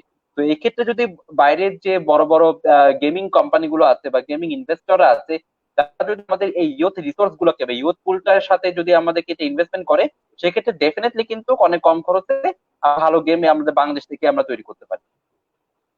থ্যাংক ইউ রাশাদ ভাই। আমি একটু এখন আরমান ভাইয়ের কাছে আবার ফেরত যেতে যাচ্ছি। তো আমরা কমেন্টে আমাদের অডিয়েন্স থেকে, আমাদের ইভেন ডেভেলপার পুল থেকে অনেক রকমের প্রশ্ন পাচ্ছি, অনেক প্রেজ করছে যে বিডিএপস মতো এমন একটা প্ল্যাটফর্ম তাদেরকে দেওয়ার জন্য ধন্যবাদ।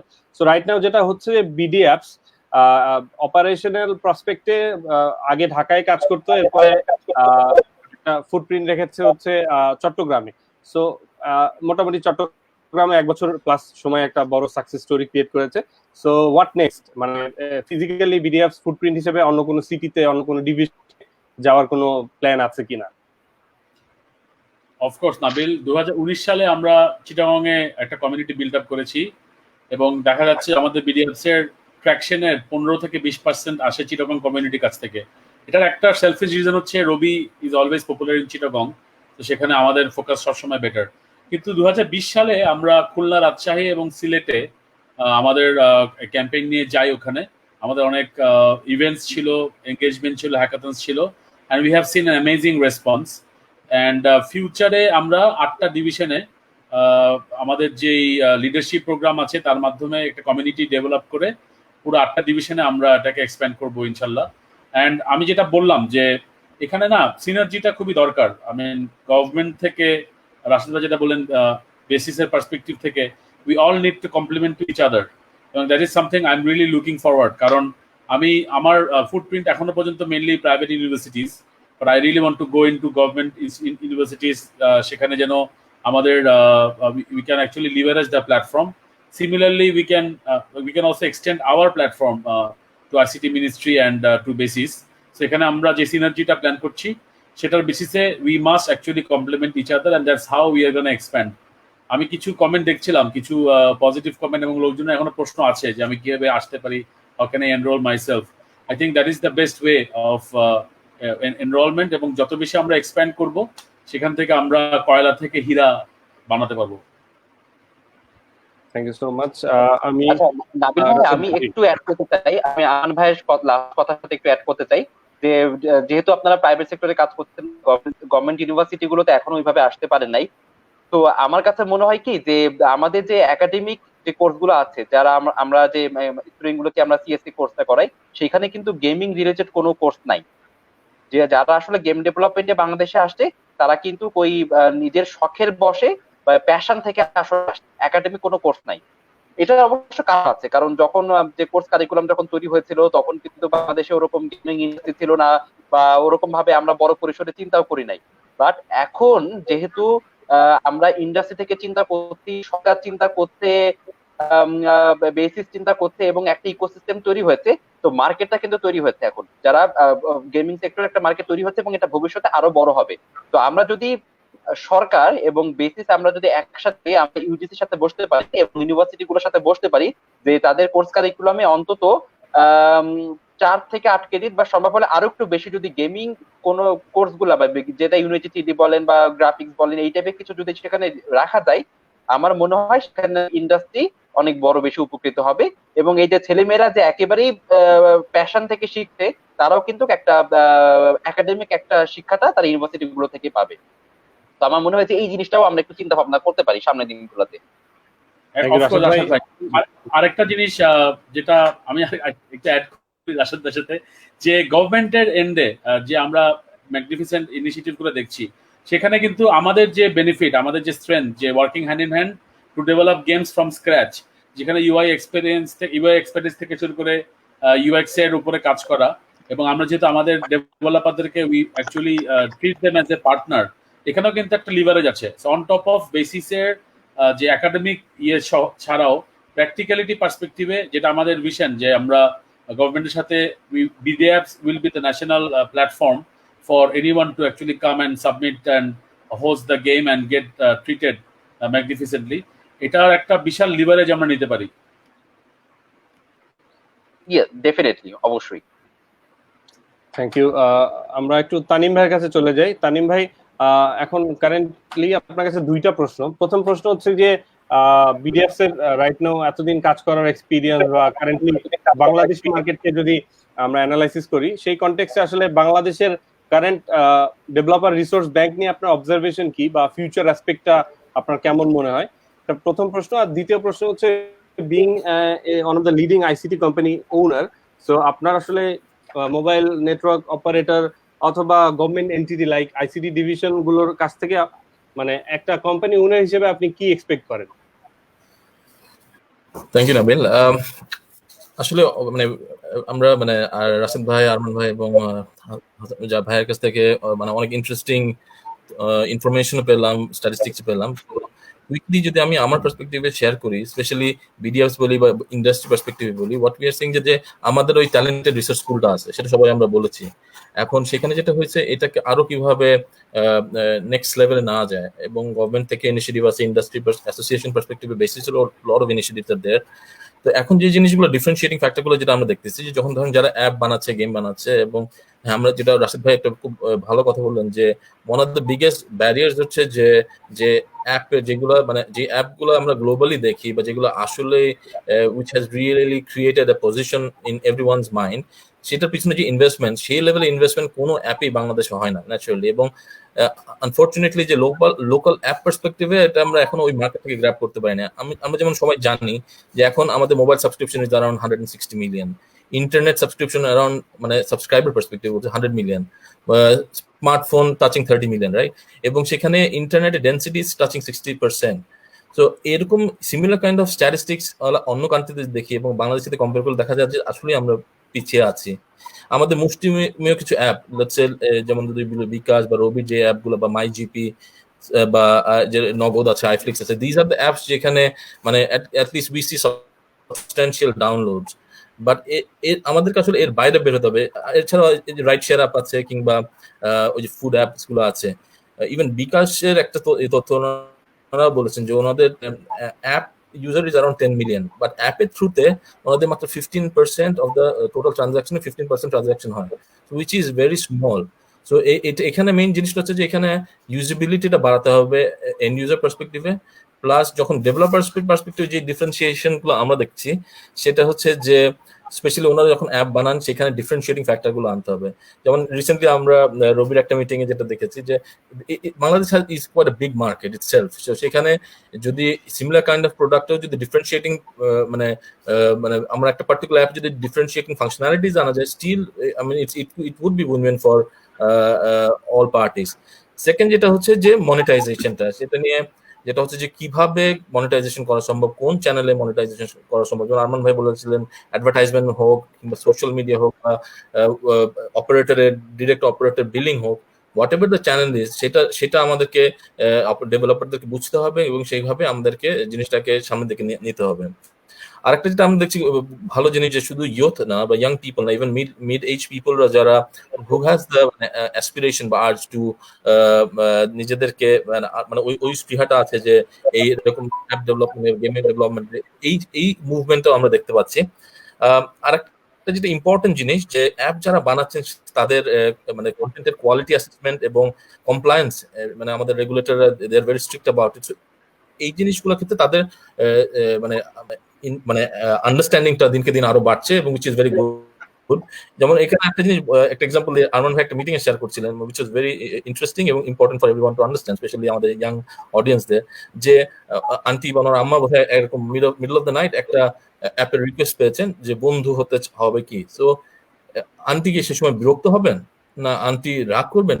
Isn't it natural? বিকজ এটা তো রেলেভেন্ট না। সো আমার পয়েন্টটা হচ্ছে যে আমাদের সবাইকে বুঝতে হবে যারা আমরা অ্যাপ বানাই ডেভেলপার বানাই যে স্পেশালি ইউজার প্রোফাইল বা ইউজার বিহেভিয়ারটা কি। সো আজকালকার দিনে এই যে যারা আমরা অ্যাপ বানাই অ্যানালিটিক্স এর ব্যবহারটা এটা আরো আমাদেরকে বোঝাটা জরুরি। সো এদিকে আর একটু আমাদেরকে যদি মানে আমরা যদি ফোকাস করি that would be really good.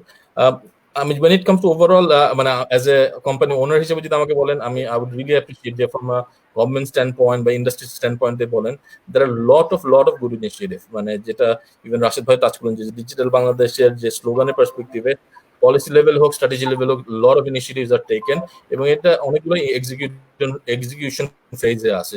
So the faster these are being executed, definitely the industry will get benefited, but still তারপরে আমাকে যেটা মনে হয় যেটা না শেয়ার করলে না, যে আমাদের যে এই বেসটা আছে এই ইয়াং পিপলের সেটাকে আরো কিভাবে পজিটিভলি লাগানো মানে কাজে লাগানো যায়, that is something we need to look into. তো আমি তিনটা জাস্ট পয়েন্ট হাইলাইট করতে চাই। একটা হচ্ছে যে we need to encourage this young people to come up with more entrepreneurship mindset, যে তাদেরকে আরো স্টার্ট আপ বিল্ড আপ করা বা এই বিজনেস অ্যাসপেক্টে আসাটা সেদিকে এনকারেজ করা। সেকেন্ড হচ্ছে যে তাদের এই বিজনেস যারা আসবেন তাদেরকে নার্চার করা, যে তারা যেন লং টাইম সাস্টেইন করতে পারেন। ইভেন নুরজামান ভাই বলেছেন যে এই যে সিড ফান্ডিং বা ফান্ডিং এর পার্সপেক্টিভে হোক বা নতুন নতুন অ্যাক্সেলারেটর প্রোগ্রামে হোক, we need to come up with lot of many of this kind of initiative, যাতে অ্যাটলিস্ট একটা এনাদের ফিউচার সাস্টেনেবিলিটি পার্সপেক্টিভে একটা সাপোর্ট হিসেবে আসতে পারে। আর একটা হচ্ছে রিসোর্স বিল্ড আপ, ইভেন যেটা গেম ডেভেলপমেন্ট পার্সপেক্টিভে রাশেদ শেয়ার করলেন যে প্রায় 16,000-এর মতো রিসোর্স আর build up. Technology is ever changing and is evolving এবং আমাদের টোটাল রিসোর্স বেসটাকে আসলে এই দুনিয়ার যে মডার্নাইজেশন বা যে চেঞ্জ গুলো হচ্ছে সেটার সাথে খাপ খাওয়াতে হবে। স্টার্টিং ফ্রম যেমন এখন ইভেন ভার্চুয়াল এয়ার ভিআর এর যে এক্সাম্পল গুলো দিলেন রাশিদ ভাই, কিংবা আর্টিফিশিয়াল ইন্টেলিজেন্স বা আইওটি বলি, কিংবা big data, whatever the latest jargons we hear, এটার সাথে আমাদের রিসোর্স পুলকে আসলে অ্যাকাস্টম করতে হবে এবং সেই অনুসারে নিজেকে ট্রান্সফর্ম করতে হবে। সো আমার মনে হয় অ্যাজ এ মানে ইন্ডাস্ট্রি গভর্নমেন্ট আমরা সবাইকে এই জাতীয় এরিয়াতে যদি ফোকাস করি আমার মনে হয় এটাতে বেনিফিট পাবো। বাট লাস্ট একটা জাস্ট কমেন্ট মানে কামস টু কোভিড পার্সপেক্টিভে জাস্ট অ্যাড করি, এটা হতে হবে এই সময় পার্সপেক্টিভ আমার পার্সোনালি মনে হচ্ছে যেমন যে এখন যেটা হয় যে স্টার্টআপ গুলো হবে যে ইম্প্যাক্ট গুলো বললেন যে অলমোস্ট 50% অফ দ্য কোম্পানির 50% of the revenue is being impacted. So as এটা যদি আমার কোম্পানিতে হয়, so what is the mental state of mind? So সেক্ষেত্রে যেটা আমি মনে করি যে we need to help startup, specially ওনাদের মেন্টাল হেলথ, মোরাল কারেজ বা সোশ্যাল অ্যাডভোকেসি, এইসব পার্সপেক্টিভেও আমাদেরকে একটু দেখাটা উচিত, মানে because we don't know when this covid impact is going to end, but at least to support the organisation, support the industry, it is also quite necessary. Thank you, Nabil. Thank you Tanim ভাই। আমি almost সময়ের শেষের দিকে চলে এসেছি। একটা প্রশ্ন আছে, তার আগে শিডিউল প্রশ্নের আগে একটু নুরুজ্জামান ভাইয়ের কাছে শেষবারের মতো যেতে চাই। রাশাদ কবির ভাইয়ের কথাবার্তা প্রসপেক্ট আমি একটা পয়েন্ট পিক করে বলতে চাই যে রাশাদ ভাই যেটা বলছিল যে কারেন্টলি টেক্সট বুকের কারিকুলামে এই অ্যাপ্লিকেশন ডেভেলপমেন্ট রিলেটেড পড়াশোনাগুলোকে ঢোকানো, তো এই কনটেক্সটে অথবা আমি যদি বলি বিডি অ্যাপসে এত বড় একটা ডেভেলপার পুল আছে, এদেরকে ইউটিলাইজেশনের জন্য আসলে আইসিটি ডিভিশন কোনো ভূমিকা রাখতে পারে কিনা, নুরুজ্জামান ভাইয়ের কাছে প্রশ্ন।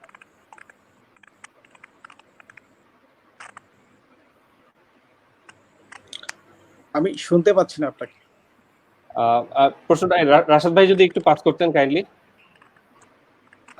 ভাই উনি যে কোশ্চেনটা করেছিল সেটি হচ্ছে যে আমাদের যে একাডেমিক কোর্সটা আছে সেই কোর্সে কিন্তু গেমিং রিলেটেড কোনো কিছু নাই, বা গেমিং রিলেটেড কোনো লেসন সেখানে দেওয়া হয় না। এইটা আমরা আমাদের যে কারিকুলামে ঢোকার ব্যাপারে আমরা সরকার থেকে কোনো উদ্যোগ নিতে পারি কিনা, এবং বিডিএফস কোনো দিতে পারে নাকি? রাইট, আসলে আমাদের এই রিসেন্টলি যে ট্রেন্ডগুলো আসছে আমাদের প্রফেশনের ক্ষেত্রে, এগুলো সবগুলো আসলে আমাদের কারিকুলামে থাকা উচিত। আমাদের কম্পিউটার সায়েন্সের যে সকল কোর্সগুলো আছে সেক্ষেত্রে আমাদের এই একটা রিকমেন্ডেশন অবশ্যই থাকবে যেন এই গেমিং ডেভেলপমেন্টের ক্ষেত্রে যে সকল কোর্সগুলো লাগে, গ্রাফিক্স, ইউএক্স অ্যান্ড অ্যানিমেশন, এগুলোর জন্য আমাদের কম্পিউটার সায়েন্সের এই সকল সেক্টরে ইনকর্পোরেট করা যায়। যদিও আছে আমাদের এই সকল বিভিন্ন ইউনিভার্সিটির বা গ্রাজুয়েশন লেভেলের বিভিন্ন স্টেজে এটা ইনকর্পোরেট করা আছে। আমরা মনে হয় এই বিষয়ে সরকারের নজর দিতে পারি। Thank you so much. শেষ প্রশ্ন আমরা চলে যাচ্ছি আরমান ভাইয়ের কাছে। একটা শিডিউল প্রশ্ন আর একটা কমেন্ট থেকে প্রশ্ন। কমেন্ট থেকে একটা প্রশ্ন এসেছে যে right now BDApps is working with Robi এবং এয়ারটেল, সো এর বাইরেও আসলে অন্যান্য কিছু অপারেটর আছে। তো আমি অপারেটর প্রসপেক্ট আমি যদি ইন্ডাস্ট্রি প্রসপেক্টে বলি, এরকম এপিআই ইন্ডিভিজুয়াল ডেভেলপারদের জন্য এপিআই ওপেন করে দেওয়া আসলে প্রথমে রবি এই ইনিশিয়েটিভটা নিয়েছে বিডিএফস এর আন্ডারে। সো বিডিএফস এর কি প্ল্যান আছে কিনা apart from their own operator অন্য অপারেটরে এক্সপ্যান্ড করা? এটা প্রথম প্রশ্ন। দ্বিতীয় প্রশ্ন হচ্ছে যে অপারেটর কনটেক্সটে যখন একটা ইন্ডিভিজুয়াল ডেভেলপার অথবা একটা আইটি কোম্পানি অপারেটরের সাথে কোলাবোরেট করতে চায় তাদের সার্ভিস বা তাদের প্রোডাক্ট নিয়ে, সো এখানে দুইটা আসলে ব্যাপার আসে বা একটাকে কমপ্লিমেন্ট করে কিনা এটা আসলে বিতর্কের ব্যাপার। একটা হচ্ছে ট্রেডিশন, একটা হচ্ছে ইনোভেশন। সো ট্রেডিশন ভার্সেস ইনোভেশনে অপারেটর কোনটাকে বেশি গ্র্যাব করে বা অপারেটর কোনটাকে বেশি প্রেফার করে? এই দুইটা প্রশ্ন। ওভার টু ইউ আরমান ভাই। ওকে, যেটা বললাম Telco Agnostic is our next course, এবং আমি প্রশ্নটা দেখেছি যে আমরা টেলকোকে কেন দিতে পারছি না। হ্যাঁ, আমরা প্ল্যান করছি এই সার্ভিসগুলো এক্সটেন্ড করার জন্য to the other operators. And একটা রিকোয়েস্ট আমি এই ফোরামে করতে চাই, সেটা হচ্ছে we are actually talking to Google, and আমরা যেটা অপারেটর বিলিং তাদের অ্যাপের ডাউনলোডের ব্যাপারে আমরা যদি একটু বেসিস এবং আইসিটি মিনিস্ট্রির একটা হেল্প পাই, যে আমাদের লিমিট অফ পারচেসটা যদি বাড়ানো যায়, তাহলে আমরা আরো বেশি প্রিমিয়াম সার্ভিস, আরো বেশি প্রিমিয়াম গেমস আমরা এটা করতে পারবো। এবং এটা we can actually do it across the Telco, across the industry. এবং যেটা লোকাল যারা গেম ডেভেলপার, যারা লোকাল গেম ডেভেলপ করে আসছেন, তাদের জন্য এটা ইন্টারন্যাশনাল মার্কেট ধরতেও অনেক সুবিধা হবে। আর তোমার প্রশ্ন যেটা ছিল about old and new, so of course আমরা তো ইনোভেশনের দিকে যেতে চাই, বিকজ এখন সবাই ফেসবুক মেসেঞ্জার দিয়ে, ভাইবার দিয়ে, ইভেন লুডো গেমস দিয়েও কথা বলে। That we can see people are game খেলছে আর আলাপ করছে যে গতকালকে আমার অ্যাপার্টমেন্টে একজন কোভিড-19 পজিটিভ এসেছে, আমরা লকডাউনে আছি। Very interesting, they are playing ludo and they are also communicating, right?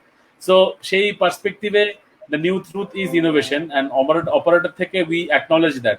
সে কারণে আমাদের যেহেতু আমরা জানি যে ভয়েস এবং ডেটা এবং আমাদের regular revenue will deep down, we have, and also there are other bites of revenue from companies like Netflix, Amazon, Hoichoi, Apple, and all these services.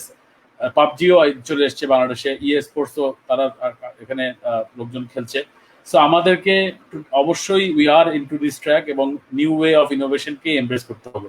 এটা ছাড়া there is no other way for survival, and this is only not for us, also for the whole ecosystem. যারা আমাদের দেশে developer তৈরি হয় এবং যেভাবে আমরা কাজ করছি, if we all join hand together, if you all have a synergy together, একটা end-to-end ecosystem আমরা একটা huge benefit add করতে পারবো for the developers, for local and for also for international. So আমাদের যে aspiration to earn a lot of revenue out of it across the ecosystem, that will come true, inshallah. Thank you. আমরা প্রায় শেষের দিকে চলে এসেছি। কোনো in remarks Arman ভাই যদি দিতে চান, প্রত্যেকে ইন রিমার্কস একটু শুনতে যাচ্ছে। আরমান ভাই। আমি থ্যাংক ইউ সো মাচ। এটা আমার বিডিএফস এর প্রথম webinar. I really loved it and আমি দেখছি প্রচুর এক্সাইটমেন্ট এবং প্রচুর কমেন্টস।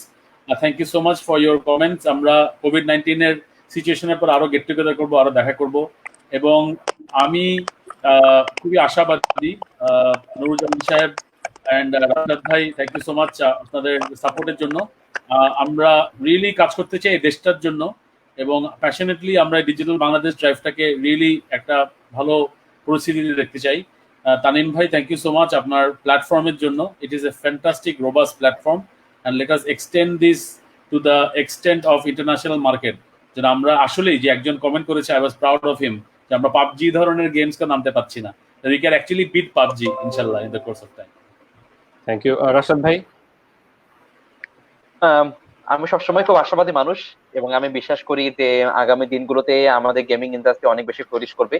কারণ এখন যে হ্যান্ডশেকিংটা হয়েছে, সরকার, বেসিস এবং আমাদের যে পার্টনাররা আছে, টেলিকম পার্টনার এবং একই সাথে যে ফিনটেক যে পার্টনার গুলো আছে, সবাই যখন একসাথে একটা হ্যান্ডশেকিং হয়েছে, খুব ভালো একটা জার্নি হচ্ছে এখন। এই জার্নি শেষে আমরা যে রেজাল্টটা, সেটাও খুব ভালো একটা রেজাল্ট আমরা দেশের জন্য বয়ে আনতে পারবো। এবং সবশেষে ধন্যবাদ আপনাদেরকে, বিডিএফ কে ধন্যবাদ এরকম একটা লাইভ ওয়েবিনারে আয়োজন করার জন্য। কারণ এই টাইপের প্রোগ্রাম আসলে বেশি বেশি হওয়া দরকার। তো আমরা তখন জানতে পারি যে আমাদের সিনার্জিটা আরো কোথায় হওয়া দরকার, সেটা আমরা জানতে পারি। আমাদের যারা কমন অডিয়েন্স আছে বা যারা ডেভেলপার আছে, তারাও জানতে পারে যে কি হচ্ছে, আগামী দিনে কি হতে যাচ্ছে, তারাও অনেক বেশি এটা নিয়ে খুব এক্সাইটেড থাকে। তো আবারও ধন্যবাদ। Thank you. Thank you. Tanim ভাই, একটা ইন রিমার্কস। ফার্স্ট অফ বিডিএফকে আবারও আন্তরিকভাবে ধন্যবাদ এরকম একটা সেশন অ্যারেঞ্জ করার জন্য, এবং তারপরে স্পেশালি গভর্নমেন্টের পার্সপেক্টিভে নুরুজ্জামান ভাই, অ্যাসোসিয়েশন পার্সপেক্টিভে রাশাদ ভাই, এবং মোবাইল অপারেটর পার্সপেক্টিভে আরমান ভাইয়ের যে ভ্যালুয়েবল ইনপুটস গুলো, ডেফিনেটলি এটা আমার ব্যক্তিগতভাবে যেরকম উপকৃত হয়েছে, এবং ডেফিনেটলি অডিয়েন্সের জন্য অনেক হচ্ছে বেনিফিট বয়ে আনবে। এবং যেটা আমি কমপ্লিমেন্ট করে রাশিদ ভাই যেটা বললেন, যে আমি খুব পজিটিভ মানুষ, যে ইনিশিয়েটিভ গুলো as a whole, as a industry perspective নেওয়া হচ্ছে, এটা যদি প্রপারলি এক্সিকিউটেড হয়, definitely as a country we will flourish. এবং যেই সব স্বপ্ন মানে সবাই বলছেন, definitely we will definitely reach that goal, এবং প্রবাবলি ইভেন বিয়ন্ড। সো আবারও অনেক ধন্যবাদ নাবিল এখানে আমন্ত্রণ জানানোর জন্য। Thank you. Thank you. Nuruzzaman ভাই, একটু ইন রিমার্কস শুনতে যাচ্ছি। Thank you. নাবিল ভাই, আপনাকে ধন্যবাদ জানাচ্ছি। আসলে আজকের এই ডিসকাশনটা খুব একটা ফলপ্রসূ ডিসকাশন হয়েছে। আমি মনে করি যে কোভিড-19 আমাদের আজকে এই ডিসকাশন শুরু করে দিয়েছে।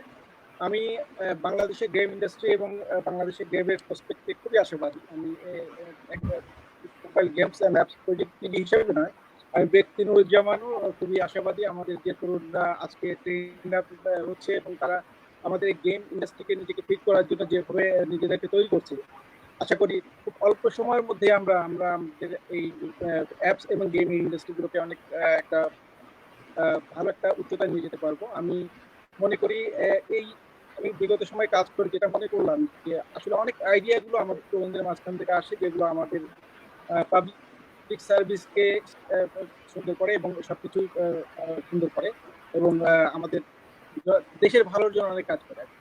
আর ধন্যবাদ জানাচ্ছি আজকে এই সেশন শেষে আমাকে নিমন্ত্রণ করার জন্য। Thank you so much. সবাইকে বিডিএফ স্টকস এপিসোড 3 দেখার জন্য ধন্যবাদ। আমরা পরের কোনো পর্বে আবার আইসিটি ডিভিশনের বা আইসিটি ইন্ডাস্ট্রির কোনো টপিক নিয়ে চলে আসবো, আলোচনা করব। তো সবাই সাথে থাকবেন, এবং বর্তমান কোভিড সিচুয়েশনে বর্তমান স্বাস্থ্যবিধিগুলো মেনে চলবেন, সাবধানে থাকবেন। ধন্যবাদ সবাইকে। আল্লাহ হাফেজ। Thank you.